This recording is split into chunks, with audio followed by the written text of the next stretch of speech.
ಈ ವಾಟ್ಸಪ್ ಮೂಲಕ ಒಂದಷ್ಟು ಕಿಡಿಗೇಡಿಗಳು ತೊಂದರೆ ಮಾಡ್ತಾ ಇದ್ದಾರೆ. ಹೇಳಿದರೆ ದೇವಸ್ಥಾನಕ್ಕೆ ಹಣ ಹಾಕಬಾರ್ದು, ಅದು ಸರ್ಕಾರಕ್ಕೆ ಹೋಗ್ತದೆ, ದೇವಸ್ಥಾನದಲ್ಲಿ ಬಂದಂತಹ ಸೇವೆಯಿದ್ದ ಹಣವನ್ನು ಸರ್ಕಾರ ಕೊಂಡು ಹೋಗ್ತದೆ ಎನ್ನುವಂತಹ ತಪ್ಪು ಕಲ್ಪನೆಯನ್ನು ಬೇಕು ಅಂತ ತುಂಬಿಸ್ತಾ ಇದ್ದಾರೆ.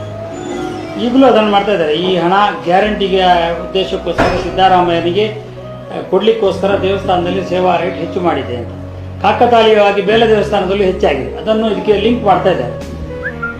ಆ ಮೂಲಕವಾಗಿ ಹಾಗೆ ಹೇಳ್ತಾ ಇದ್ದಾರೆ.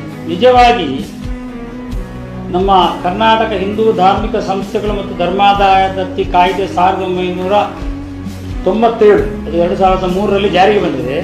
ಅದರಲ್ಲಿ ಸೆಕ್ಷನ್ 17 ಅಂತ ಉಂಟು.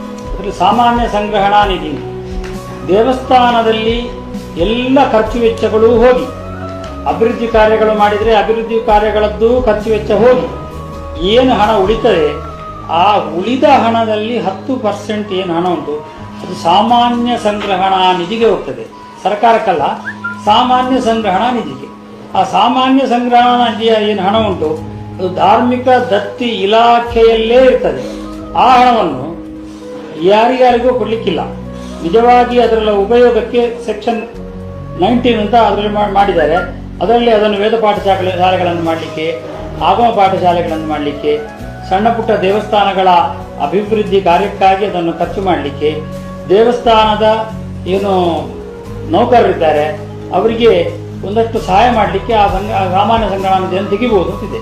ಈಗಾಗಲೇ ರಾಮಲಿಂಗಾರೆಡ್ಡಿ ಅವರು ಅನೌನ್ಸ್ ಮಾಡಿ ದೇವಸ್ಥಾನದ ನೌಕರರ ಮಕ್ಕಳು ಕಲೀಲಿಕ್ಕೆ ಒಂದಷ್ಟು ವಿದ್ಯಾರ್ಥಿ ನಿಧಿಯನ್ನು ಕೊಡಬೇಕು, ಇದೆಲ್ಲ ಕಲ್ಪನೆಯನ್ನು ಇಟ್ಟುಕೊಂಡಿದ್ದಾರೆ.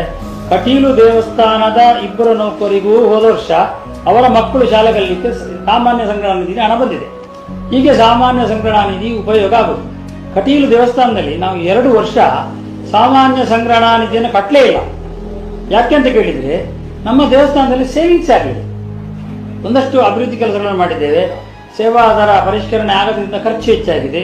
ಈ ಎಲ್ಲ ಕಾರಣದಿಂದಾಗಿ ನಮ್ಮಲ್ಲಿ ಹಣವೇ ಉಳಿಲಿಲ್ಲ. 1 ಪೈಸೆ ನಾವು ಸಾಮಾನ್ಯ ಸಂಗ್ರಹಣಾ ನಿಧಿಗೆ ಹಣ ಕಟ್ಟಲಿಲ್ಲ.